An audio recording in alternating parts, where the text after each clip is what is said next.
Welcome to the Plain Books podcast. What if I told you that one of the most violent, aggressively male-dominated, and just profoundly misogynistic hate groups on the internet today, Right. like a group that has literally inspired actual terrorism, was actually founded by a bisexual woman who is just, looking to create a Lonely Hearts support group? I mean, it sounds like the plot of a dystopian novel, Yeah. right? But it is entirely true. The origin story of the Incel movement is really just one of the many, deeply unsettling, totally counterintuitive realities we're going to unpack today. That's the perfect way to describe this entire ecosystem. Counterintuitive, deeply unsettling, and completely invisible to most of us. Because, when we think about the internet, we usually picture it like a bustling metropolis. You have your main streets, your public squares, your social media feeds where everyone shops and talks. You can see everything clearly. But what we don't realize is that there's this massive subterranean infrastructure operating right under our feet. Yeah, a labyrinth. Exactly, a labyrinth of locked doors, basements, and unregulated tunnels. And what's happening down there isn't just isolated venting. It is a highly organized machinery that is actively shaping the foundation of the city above it. Yeah, and it's affecting everyone. It is. And we are going to explore how this machinery operates, the psychological tactics it uses to recruit, and the devastating real-world consequences it produces. We are spending this episode exploring this book, Men Who Hate Women. From incels to pickup artists, the truth about extreme misogyny and how it affects us all. Essential book for Women's History Month by Laura Bates. And our mission for this episode is to really deconstruct Bates's incredible year-long undercover investigation into what is broadly known as the manosphere. Right. Because our goal here is not just to provide a glossary of what these various interconnected groups believe. Yeah. We really need to understand the mechanics. Yeah, the how and the why. Exactly. We need to look at exactly how they actively recruit vulnerable young men, the specific psychological grooming mechanisms they deploy, and why this hidden world matters profoundly to you, to your daily life, the media you consume, your workplace, and your community. But before we take another step, though, we need to offer an explicit, very clear disclaimer to you. This book, Men Who Hate Women, From Incels to Pickup Artists. The Truth About Extreme Misogyny and How It Affects Us All, Essential Book for Women's History Month by Laura Bates, involves highly politically charged topics. It does, yeah. It discusses public figures, commentators, and movements across the entire political spectrum. And we want to be absolutely clear with you, we are remaining strictly impartial here. Completely impartial. Right, we are not taking any political sides, and we are not endorsing the viewpoints of the content. Our sole job in this podcast is simply to neutrally convey the ideas, the arguments, the research, and the quotes exactly as they are contained in Bates's original source material. Precisely. We're acting as an analytical lens for Bates's research. We are here to look at the data she gathered and the arguments she formulated so you can understand the scope of her investigation. So as we walk through this incredibly compelling and, frankly, suspenseful exploration, I want to ask you to actively participate, listen critically, reflect on your own media consumption. Think about the algorithmic shifts you've noticed in your own life or, in the lives of the young men around you. Let's start with the infiltration. We hear this umbrella term, the manosphere. How did Laura Bates actually get inside to see how the plumbing works? Well, so the manosphere is a sprawling, decentralized web of online communities. We're talking message boards, YouTube channels, subreddits, dedicated forums. All over the place. Yeah, everywhere. Yeah. And they're all united by an underlying current of misogyny and male grievance. And Bates realized early on that you can't understand this space just by reading academic articles from the outside. You have to see the recruitment happen in real time. Right, you have to go in. Exactly. So she went undercover. She created a fake, highly detailed persona, a 24-year-old, white, disillusioned, lonely man she named Alex. See, this is the part of the methodology that really struck me. Alex wasn't designed to be a monster. He wasn't some hardened, swastika-tattooed extremist looking for a fight. He was incredibly mundane. Very normal. He was just a bored guy, frustrated that he didn't have a lot of money, had never had a girlfriend, and felt incredibly lonely and invisible. And that mundanity is the absolute key to understanding the psychology of the recruitment pipeline. Okay, how so? Well, why did the Alex persona work so seamlessly? Because these groups are not looking to recruit people who are already violent extremists. They specifically target the vulnerable. Ah, I see. They prey on boys and young men who feel lost, frustrated, and totally left behind by the traditional societal expectations of masculinity. Yeah. Think about it. These are boys who are constantly told by mainstream culture that they possess, male privilege. But when they look at their actual lived reality, maybe they're unemployed, maybe they're deeply socially anxious, maybe they get bullied, they don't feel privileged at all. They feel profound pain and isolation.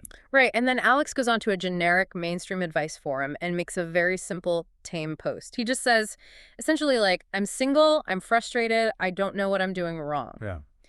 And the response isn't a slow, gradual drift into radicalization. It's an immediate, aggressive wave of indoctrination. How exactly does that work mechanically? It worked through a process very similar to cult indoctrination, specifically a tactic known as love bombing, mixed with immediate systemic reframing. Love bombing. Yeah. Within hours, Alex was bombarded with responses. But he wasn't met with traditional sympathy like, oh, hang in there, you'll meet someone. Right, the usual advice. He was met with what these groups call the absolute truth. He was immediately told that his loneliness was not his fault. He wasn't a failure. Instead, society had systematically tricked him into believing men were in control, when really, men were at the absolute bottom of the food chain. He was introduced to the foundational concept of the entire manosphere, the red pill. Which is a direct hijacking of the metaphor from the movie The Matrix. The idea that you take the blue pill and stay comfortably asleep in a simulated reality, or you take the red pill and wake up to the brutal, harsh truth of the real world. That's the exact framework they use. In the manosphere, taking the red pill means waking up to the supposedly undeniable fact that society is secretly a genocracy. Genocracy, yeah. They argue that the entire world is a rigged system designed solely to promote women and oppress men. It's framed as a massive, invisible conspiracy. And if you put yourself in the shoes of someone like Alex, who is feeling deeply defensive, hurt, and inadequate, this narrative is incredibly seductive. It tells him, you aren't a loser. You are the victim of a massive, unfair system. It instantly alchemizes his personal, quiet shame into a righteous, heroic grievance. I see the psychological appeal there, but, this is where I struggle with the mainstream perception of this issue, because our cultural stereotype of these guys is so dismissive. Very. We picture a sad, unwashed teenager sitting in a basement surrounded by empty soda cans, typing angry comments into the void. We tend to laugh them off as pathetic. But Bates argues that this exact cultural misconception is not just wrong, it is actively dangerous. Why does laughing them off make them more of a threat? Because mockery acts as the perfect camouflage. When mainstream society treats the manosphere as a pathetic joke, it allows these groups to operate completely under the radar. It allows them to pose as scrappy, harmless underdogs. But they're not. No, the reality Bates uncovered is that they are highly organized, highly effective propagandists. While we are laughing at the basement dweller stereotype, they are actively, methodically grooming young men. They have developed a shared lexicon, clear indoctrination pathways, and they are sweeping up vulnerable teenagers by the tens of thousands. They aren't just sitting around being sad, they are mobilizing an ideology. That structural mobilization becomes incredibly clear when we look at the specific groups Bates infiltrated. And the first one is perhaps the most infamous, where this isolation and grooming finds its most extreme, violent expression. Let's dig into the incels. And this brings us back to that mind-bending origin story you mentioned at the start. Yes, the incel community. The term stands for involuntary celibate. And the tragic irony of this entire movement is that it was started in the mid-1990s by a bisexual woman named Alana. It's just so wild to me. It is. She started a simple, rudimentary online mailing list called Alana's Involuntary Celibacy Project. It was genuinely meant to be a supportive, inclusive community for both men and women who were struggling to find love, a place to share the burden of loneliness. A totally innocent support group. Completely. But over the course of 2 decades, as the internet evolved and anonymity took hold, that little support group mutated into a nightmarish, aggressively misogynistic world. Alana herself eventually left the internet, and she later compared her creation to inventing nuclear fission and realizing it's being used as a weapon of mass destruction. It's the ultimate unintended consequence. So if Alana's original vision was a support group, what are the actual mechanical beliefs of the modern incel ideology that Bates found? The modern ideology is centered on a feverish, all-consuming obsession with sex, combined with profound rage at being denied it. They view human relationships entirely through the lens of a brutal, unforgiving pseudo-economic system. They believe in what they call the 80-point-20 theory. Let me guess, applying the Pareto principle to dating. Exactly. They believe that the top 20% of the most physically attractive men are hoarding 80% of the sexual access to women. Wow. Yeah, they view the sexual marketplace as a rigid biological hierarchy, where women hold all the cards and make entirely shallow, genetically driven choices. And to cope with this worldview, they have created a deeply intense, highly coded lexicon that serves to isolate them from mainstream society. I really noticed this in the book. The language is so dense, so bizarrely specific, that you almost need a translator to read a single forum post. They categorize everyone. Attractive, successful men are universally referred to as Chads. Beautiful women are Stacys. Average women are Beckys. And then there's a catch-all term they use for women in general, Foids. Quoids, which is an abbreviation for female humanoids. That term is chilling to me. They literally engineered the humanity out of the word. They refuse to call them women because that implies they are human beings with internal lives, feelings, and autonomy. Humanoid sounds like a piece of biological machinery. And that linguistic dehumanization is not accidental. It is the functional core of their ideology. It is a psychological prerequisite for violence. If you view women merely as female humanoids, or as some prominent forum users refer to them, non-sentient life forms driven entirely by biology, then it becomes infinitely easier to justify the horrific actions and policies they advocate for. Right, because You cannot easily advocate for the enslavement of a human being, but you can advocate for the regulation of a humanoid. this fatalistic biological view actually splinters the incel community into different factions, right? Bates notes that they largely divide into two camps based on how they respond to this perceived genetic hierarchy. First, you have the looks-maxing guys. Yes. The looks-maxers are the incels who still believe they can ascend, which is their term for escaping celibacy, through extreme obsessive physical intervention. Right. They treat their bodies like broken machines that need to be aggressively tuned. They post hyper-analyzed pictures of their faces on forums begging for numerical ratings. They engage in practices like mewing. Mewing like a cat. You know, mewing is these painful jaw exercises they delusionally believe will alter their adult bone structure to give them a more Chad-like jawline. Oh, wow. Yeah, some go to the extremes of plastic surgery, skull implants, or literally having their leg bones broken and stretched to add a few inches to their height. It is a terrifying reflection of sheer dysmorphic desperation. But the looks-maxers are a tiny minority. Bates notes that's only about 10% of the community. The vast majority, the remaining 90%, identify as black pillars. And this is where the ideology goes from sad to actively fatalistic. The black pill is the ultimate evolution of this mindset. It takes the red pill, the idea that the system is rigged, and adds absolute, inescapable fatalism. Right, it's over before it starts. Exactly. Black pillars believe their genetics have permanently, irrevocably doomed them from birth. No amount of self-improvement, no amount of money, no amount of bone stretching will ever work. They are obsessed with perceived microscopic genetic flaws, the angle of their eyes, their wrist circumference, their hairline, and importantly, there are deeply racist elements to this, where white users relentlessly mock men of color, creating a racial hierarchy within their own misery. If you genuinely believe that your biology is a permanent prison sentence, the psychological toll must be immense. It is, and the result is an ecosystem of constant, normalized suicidal ideation. Because they believe their situation is entirely hopeless, their forums are filled with users actively encouraging each other to commit suicide. They call it roping. They goad vulnerable, depressed young men into taking their own lives, framing it as the only logical exit from a rigged game. But that fatalism doesn't just turn inward, it violently turns outward.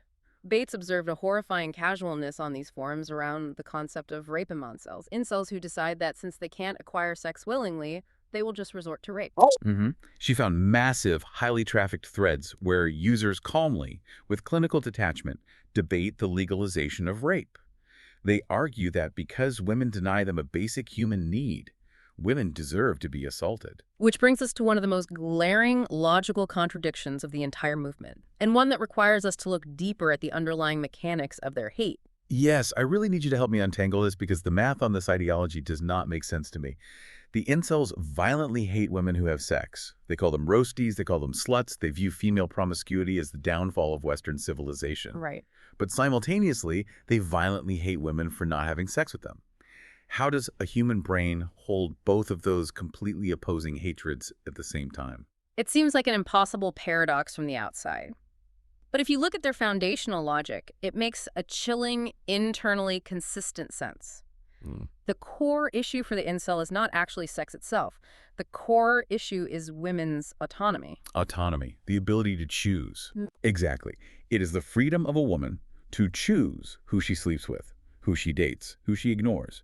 Incel logic dictates that because society granted women sexual and economic autonomy, the natural hierarchy was destroyed, and men like them are suffering the consequences. Oh, I see. Therefore, the ultimate goal isn't just to get a girlfriend. The ultimate goal is the complete and total removal of women's choice. They want the state to mandate the redistribution of sex. They want government-enforced monogamy, where women are assigned to men. The hatred isn't about the act of sex. It is a fury directed at the fact that women have the power to say no. And when you trace that fury to its logical conclusion, it leads directly to real-world violence. This isn't just dark internet roleplay. We are talking about actual mass shooters. Elliot Rodger in Isla Vista, Alec Manassian in Toronto, Jake Davison in Plymouth. This is a crucial point Bates makes. When you understand the depths and the mechanics of the ideology, you realize these men are not lone wolves. We have to stop using that term. They are not just disturbed individuals acting in a vacuum. They are radicalized terrorists. Alec Manassian literally told police interrogators that he was radicalized online by the incel movement, and he cited Elliot Rodger as a hero and a forefather. The community actively celebrates these killers. They turn them into saints. They call for a beta uprising or a day of retribution. These are acts of terror carried out on behalf of a structured misogynistic ideology. It is incredibly heavy. So the incels wallow in this violent fatalism, believing the game is genetically rigged against them.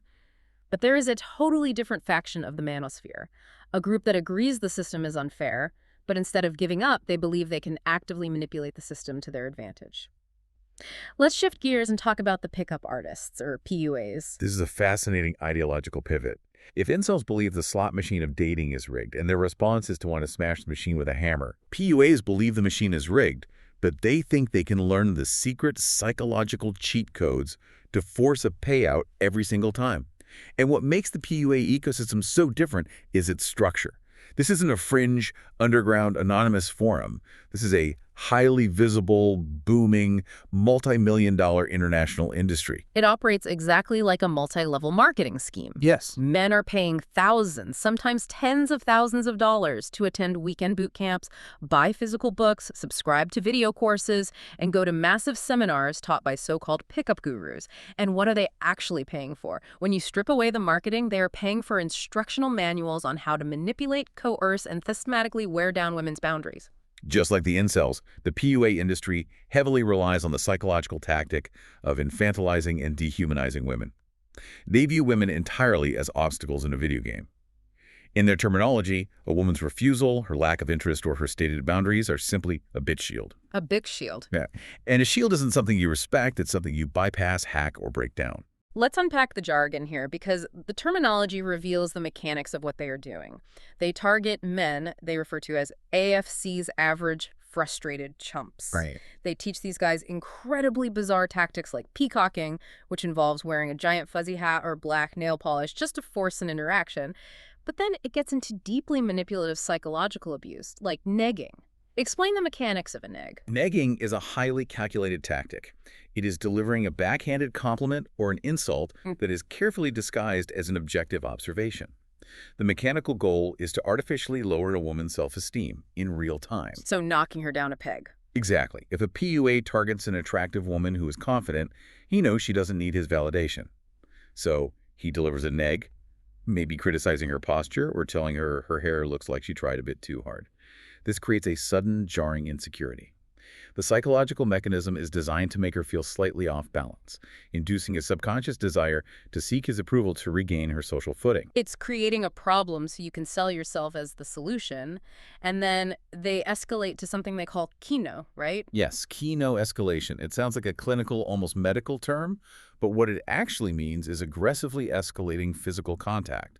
It's a calculated system of touching a woman, starting with the arm, moving to the lower back, invading personal space, often completely ignoring her nonverbal discomfort. The goal is to force the interaction to become physical and sexual before she has the conscious opportunity to process what is happening and establish a boundary. What absolutely blows my mind about the PUA movement is how entirely mainstream it became. We accepted this. In the mid-2000s, Neil Strauss's book The Game was a massive New York Times bestseller. It was huge. It was everywhere, and it bled into our pop culture. We glorified the archetype of the cheeky womanizer. Think of the character Barney Stinson in the sitcom How I Met Your Mother. He literally has a physical playbook filled with elaborate lies and manipulations designed to trick vulnerable women, often women with explicitly stated emotional trauma or daddy issues, into sleeping with him. And we put laugh tracks over it. We thought it was hilarious. We culturally sanitized it. Yeah. But Bates's research rips the mask off that sanitization. Yeah. The horrifying reality is that the actual real-world leaders of this industry were promoting sheer violence and assault. Look at Julien Blanc, who is a massive, highly paid guru in the community. He literally filmed himself physically assaulting women on the streets of Tokyo, forcefully grabbing their heads and shoving their faces into his crotch while yelling cartoon catchphrases. He monetized footage of assault. Or look at Rushvi, another titan of the PUA industry, who published articles outright advocating for the legalization of rape on private property, arguing it would force women to protect their bodies better. Yeah. And these men were running sold-out, highly lucrative seminars in major cities worldwide. Let me stop you there because my immediate reaction to this is pure confusion regarding the law.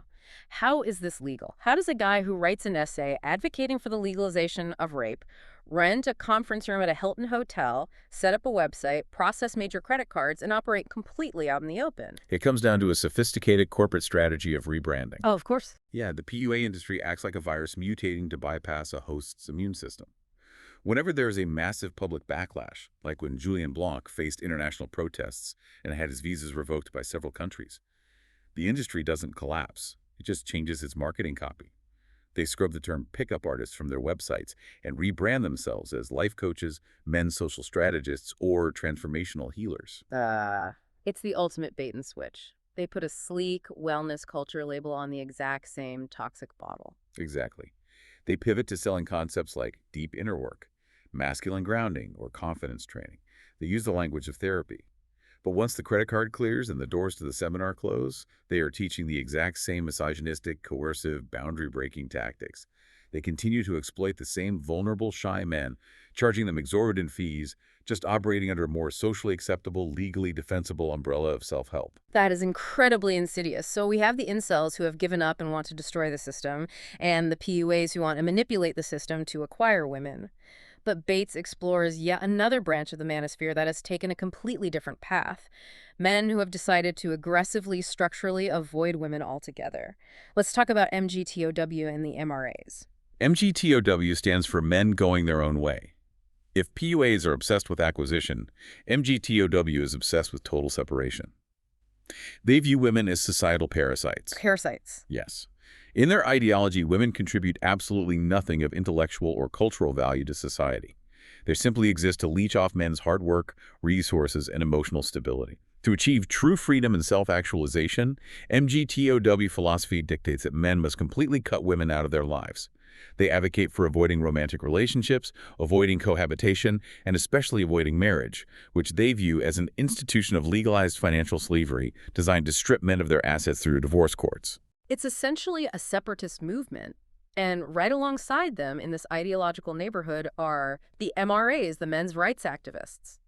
Now, on the surface, if you just hear the name men's rights activist, it sounds almost noble. It does. You'd logically assume they are advocating for boys' educational outcomes or men's mental health initiatives or workplace safety in dangerous male-dominated industries. But Bates's investigation reveals the stark reality. MRAs do not fundamentally exist to help men. Their primary, almost exclusive function is to attack feminism. Wow. The way they operate is by weaponizing highly legitimate, genuinely devastating male issues. They will accurately point out that the male suicide rate is 3 times higher than the female rate. They will point out that men suffer the vast majority of fatal workplace injuries. They will highlight how men often face unfair biases in family courts during custody battles. And those are very real, very painful societal issues. But their diagnosis of the disease is completely warped. Instead of looking at the rigid patriarchal expectations of masculinity that tell men they can't show emotion, that they can't seek therapy, that their only value is as a stoic provider, which is what actually drives that horrific suicide rate, they point the finger entirely at women. Exactly. It is a staggering, tragic irony. MRAs relentlessly enforce the exact same toxic, rigid gender stereotypes that cause the pain men are experiencing in the first place. Because they tell them to man up. Yes, they aggressively tell men that they must be hypermasculine, emotionless protectors, and that anything less is weak and effeminate. And then, when men inevitably buckle and struggle under that crushing, impossible weight, MRAs turn around and tell them the reason you're hurting is because of feminism. They use male trauma not as a catalyst for healing, but as ammunition against women. And the tactics they use aren't just contained to debate forums. They bleed into real-world professional environments. Bates details a phenomenon championed by MGTOW and MRAs during the #MeToo era, known as the Pence Principle. Explain how this practically works. So the Pence Principle, named after the former U.S. Vice President's stated policy of never dining alone with a woman who is not his wife, was adopted by the manosphere as a weaponized professional strategy. It is the manufactured panic where men in corporate workplaces refuse to mentor, travel with, have closed-door meetings with, or even be alone in an elevator with female colleagues. The stated justification is a paranoid fear that women are just waiting for the opportunity to level false sexual harassment allegations to steal their jobs. But the mechanical result of that strategy is that it effectively stunts women's career growth.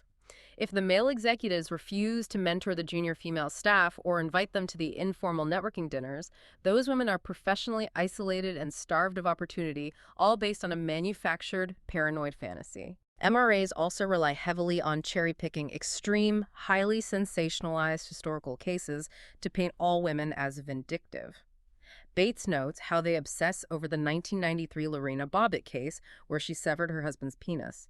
They endlessly reference it to frame women as inherently violent, completely and intentionally ignoring the years of documented, severe physical and sexual abuse she suffered leading up to that event. It's all about controlling the narrative. Now, I have to ask a question here that genuinely confused me when I was reading this section. Bates mentions a specific subgroup of MRAs known as the honey badgers, and these are female men's rights activists. I don't understand the psychological math here at all. Why on earth would women actively support, organize, and advocate for an ideology that fundamentally hates them and views their entire gender as manipulative parasites? This is a vital question because it reveals so much about the mechanics of how hate movements sustain themselves. Female MRAs serve a very specific, highly valuable structural function for the manosphere. They act as a human shield. A she? Yes, they provide the movement with the ultimate plausible deniability. When MRAs are accused by the media or researchers of being a misogynistic hate group, they can immediately point to the honey badgers and say, "How can we hate women? Look at these women on our stage. They agree with everything we say." So they are the tokenized defense mechanism. But what do the women get out of it? They get a tremendous amount of profit and validation. By aligning themselves with the manosphere, these women often profit significantly in financial terms through highly lucrative speaking gigs, Patreon donations, and book sales. A grift. Very much so. But psychologically, they are pandering to an audience of men who are absolutely desperate for validation from the very gender they claim to despise. The honey badgers get to position themselves as the cool girls, the rare logical exceptions to the rule. It's a grift built on internalized misogyny and financial opportunism. So we have mapped out this sprawling territory. We have the incels, the PUAs, MGTOW, and the MRAs. And the most terrifying part of Bates's book is realizing that this online radicalization doesn't just stay neatly confined to obscure internet forums. It mobilizes. It does. It forms a decentralized, highly coordinated army that deploys into the real world. Let's talk about the trolls. Trolls are the foot soldiers of the manosphere.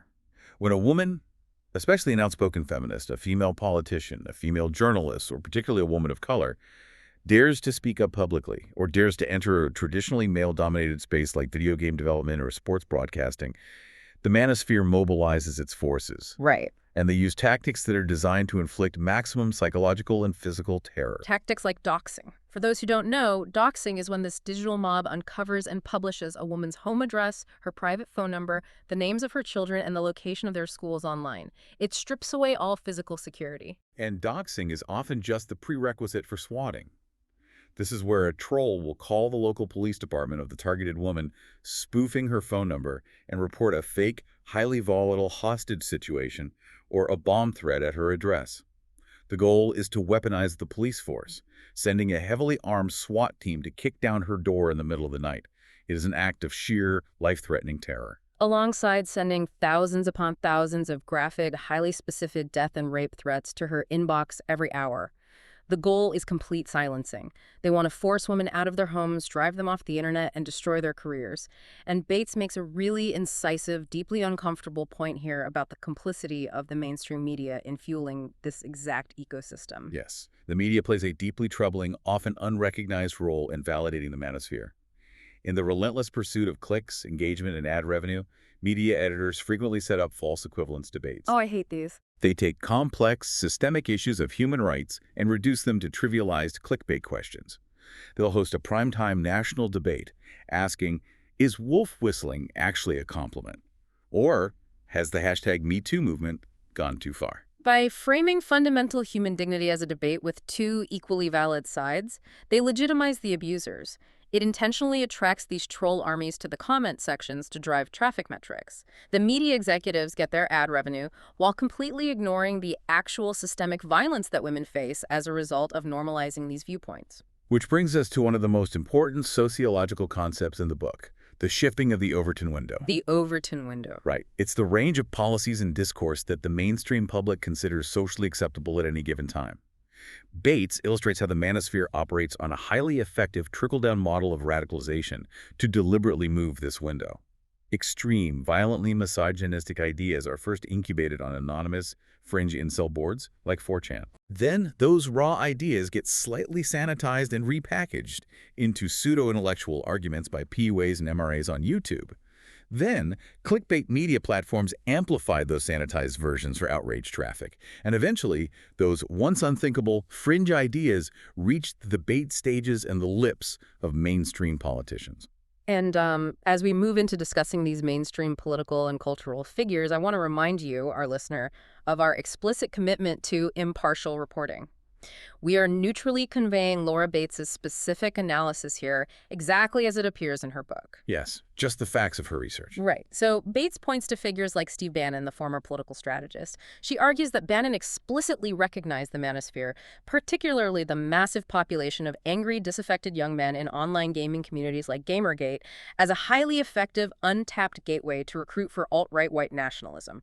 He saw their grievance and weaponized it for political momentum. Bates also dedicates significant time to critiquing prominent academics like Jordan Peterson.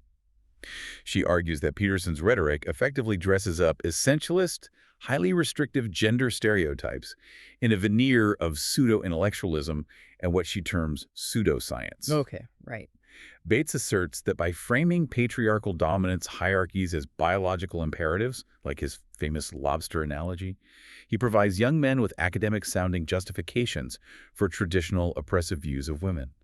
Furthermore, Bates points to politicians like Donald Trump. She argues that his campaign and presidency frequently echoed manosphere rhetoric to massive global audiences. By doing so, Bates claims, he capitalized on underlying male grievance and significantly normalized a cultural climate of fear and hostility regarding women, particularly as a backlash to the hashtag #MeToo movement. And according to Bates, this normalization isn't just a matter of abstract political theory or bad vibes on Twitter. It leads directly, mathematically, to real-world consequences. It manufactures an environment of sheer terror. And ironically, the group that ends up being the most terrified are men, which takes us to the real-world epidemic facing us. We have to ground this entire conversation in the actual horrifying data. Globally, according to the UN statistics Bates cites, 137 women are killed by a member of their own family every single day. 137 every single day. Let that number sink in. Violence against women is a catastrophic, ongoing global epidemic. The manosphere is essentially two things at once. It is a symptom of this deeply ingrained historical, societal inequality, and it is a furious, highly organized backlash against any modern attempts to correct it. And here is a truly shocking point from the book, something that turns the entire cultural narrative on its head. We assume the manosphere is about making men feel powerful, but Bates argues that the ultimate achievement of the manosphere is that it makes men profoundly afraid of women. That is the great psychological illusion they pull off. The manosphere manufactures a state of constant paralyzing panic among its followers. Let's look at their absolute obsession with the concept of false rape allegations. Yeah. The manosphere pushes a relentless narrative that women are constantly maliciously lying about assault to ruin innocent men's lives and steal their resources. It is presented as an everyday hazard of interacting with a woman. But Bates notes the actual empirical data. The statistical chance of a man in the UK being falsely accused of rape in a given year is 0.00002%. 0.00002%. You are mathematically more likely to be struck by lightning. Exactly. Yet, through algorithmic repetition and echo chambers, the manosphere has successfully convinced massive swaths of society and millions of young men that it is an ever-present, terrifying threat looming over their daily lives. They make men terrified of interacting with women, when statistically the physical threat of violence flows overwhelmingly in the opposite direction. And despite this massive body count, the 137 women a day, the string of mass shooters directly inspired by incel ideology, the rampant domestic violence, there is a tragic, glaring lack of institutional response. There is almost zero counter-extremism funding dedicated to this. It represents a massive systemic blind spot in our national and global security apparatus. Government intelligence agencies aggressively and effectively track other forms of terrorism. Yeah. They track jihadi extremism, they track organized white supremacist movements, they track eco-terrorism, but they almost completely ignore misogynistic extremism.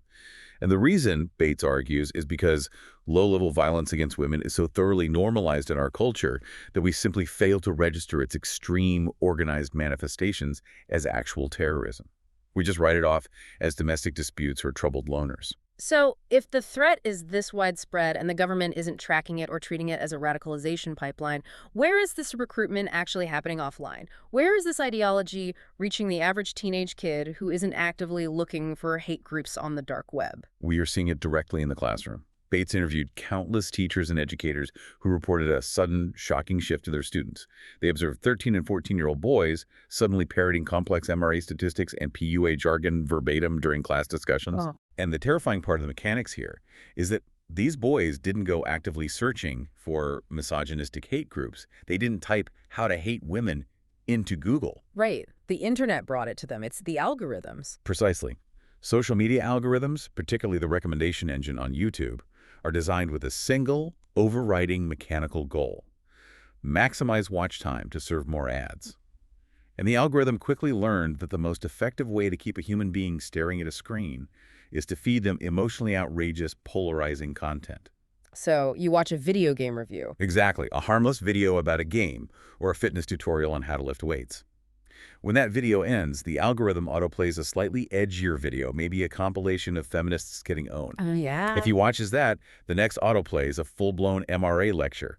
If he watches that, it pushes him toward alt-right or white supremacist content. It's an automated, highly efficient grooming machine.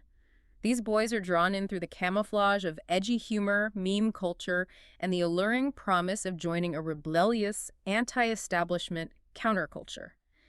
It slips into their feeds, camouflaged as a joke, and by the time they realize it's an ideology, their entire worldview has been warped. So what does this all mean for us? How do we practically fight back against a decentralized, algorithmically supercharged hate movement?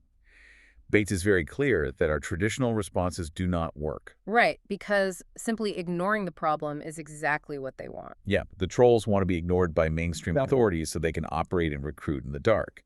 And conversely, just yelling at these boys, publicly shaming them or calling them irredeemable monsters is equally ineffective. Because that just validates their victim complex. It just pushes them further into the arms of the manosphere, which is waiting there to tell them, see? We told you the mainstream world hates you and thinks you're toxic. We are the only ones who understand you. We are your only family. So what are the actual mechanical interventions Bates proposes? Empathy is the primary, indispensable tool. This is the hardest part for many people to accept, but we must approach vulnerable, radicalized boys with profound empathy. We have to understand that their engagement with these extremist groups almost always stems from a place of genuine pain, profound loneliness, and the crushing societal pressure to conform to an impossible standard of toxic masculinity.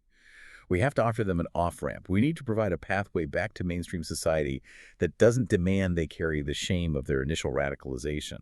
And practically, we have to arm them with what Bates calls digital literacy. And I don't just mean teaching them how to use a search engine. We need to teach boys in schools the actual mechanics of manipulation. Hmm. We need to show them how to recognize when they are being manipulated by cherry-picked fake statistics. We need to teach them how to spot when a recommendation algorithm is intentionally leading them down an emotional rabbit hole. They need to be able to identify the grooming tactics of hate groups so they can build a psychological immune system against them. And Bates highlights some incredible, highly effective work being done by independent creators who truly understand the mechanics of this space.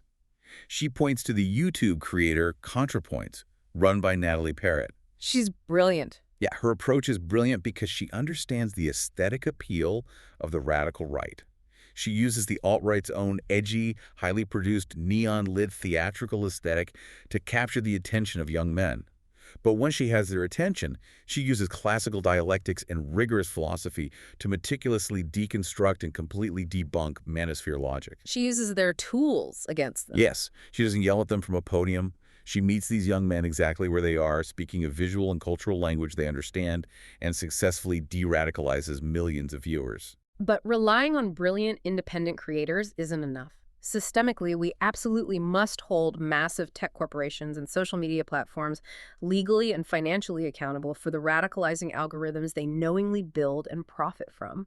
They cannot be allowed to claim ignorance while their code actively serves as the recruitment arm for extremist terror. And this brings the responsibility directly to the individual level. Yes, it brings it directly to you, the listener.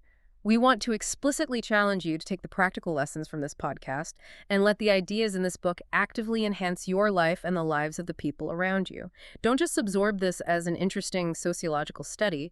Look critically at the media you consume. Look at the algorithmic pathways shaping your kids, your younger siblings, or your students' feeds. Exactly. Pay close attention to the language used in your workplace. When someone makes that edgy joke in the break room that relies on stripping women of their humanity, be the person who spots the red flags. Intervene. Not with screaming anger, which just causes defensiveness, but with steady empathy and undeniable facts. You have the power to break the cycle in your own immediate radius. If we pull all of this back and connect it to the bigger picture, I want to leave you with a final, provocative thought to really mull over long after this episode ends. We've spent a lot of time exploring how the architecture of the internet has successfully, methodically engineered a dark pipeline. A pipeline that takes raw male loneliness, insecurity, and pain and refines it into weaponized, organized hatred against women. Right. But if human beings built that pipeline, human beings can build something else. What does it look like for us to build a counter pipeline? How do we, as a society, construct both digital and physical spaces that offer boys and young men the community, the mentorship, the emotional support, and the purpose they so desperately crave, without requiring the subjugation and hatred of others to achieve it? That is the defining challenge of our time. It requires us to completely rethink how we raise boys and how we structure our digital world. We highly, highly encourage you to purchase this book, Men Who Hate Women, From Incels to Pickup Artists. The Truth About Extreme Misogyny and How It Affects Us All. Essential Book for Women's History Month by Laura Bates. It is not just an eye-opening read, it is an essential manual for understanding the modern world. And the conversation absolutely does not stop here. We explicitly ask you to engage with the author, Laura Bates, on social media. You can find her incredible ongoing work at Everyday Sexism, share your thoughts with her, learn from her advocacy, and figure out how you can be part of the solution in your own community. Thank you so much for joining us for this vital episode. We invite you to follow, subscribe, and share the Playing Books podcast with anyone in your life who needs to hear this. Parents, educators, or anyone trying to make sense of the internet today. Remember the metaphor of the city. Don't just look at the shiny buildings above ground. Be brave enough to look at the infrastructure operating underneath. We will see you next time.